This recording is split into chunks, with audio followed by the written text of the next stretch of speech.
প্রাথমিকভাবে যে যে অভিযোগগুলো ছিল বেশিরভাগই সরেজমিনে দেখে যে কটা দেখতে পারছি সেগুলোর সত্যতা আমরা পেয়েছি। আমরা আজকেই রিপোর্ট প্রধান কার্যালয়ে দিয়ে দিব যে ফাইন্ডিংসগুলো পেয়েছি, বিশেষ করে অনিয়ম এবং আত্মসাৎ সংক্রান্ত যেগুলো পাবো সেগুলোর বিষয়ে আমরা মামলা প্রস্তাব দিব। আর অবৈধ সম্পদ অর্জন যারা করছে তাদের বিরুদ্ধে অবৈধ সম্পদ অর্জনের জন্য সম্পদ বিবরণী আদেশ জারি করার সুপারিশ করব। আর এই যে বেঞ্চ ফেলে রাখছে, এই যে আর্থিক অনিয়ম করছে সেটার বিষয়ে আমরা তাদের বিভাগীয় ব্যবস্থা গ্রহণ সুপারিশ করব।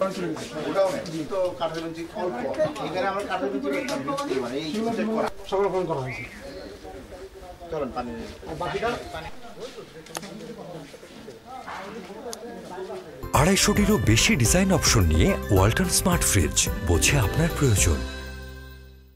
ইউনিভার্সিটির প্রতিষ্ঠান ওই হিসেবে মানে তারা টিচার থাকবে তাদের যাতে তারা একটা আবাসিক একটু সাজুগুজু করাবে না। এটা কি পানি সিদ্ধ করে স্কুল বানাইছিল কেন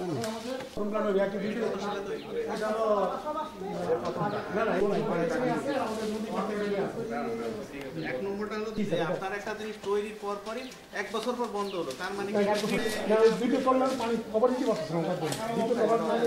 বছর 100 বছরের টার্গেট নিয়ে কাজগুলো করা উচিত, তাই না? একটা সরকারের টাকা বিল ব্যবহার করে নাই জিনিসটা। এই জিনিসগুলো সরকারি টাকা ব্যবহার করে অপচয় করা হচ্ছে আর কি। আমরা যার যন্ত্রপাতিগুলো লাগানো হয়েছে ব্যবহার হয়েছে বলে মনে হচ্ছে। ওটা থাকবে কিভাবে? এটা কি এখন একদমই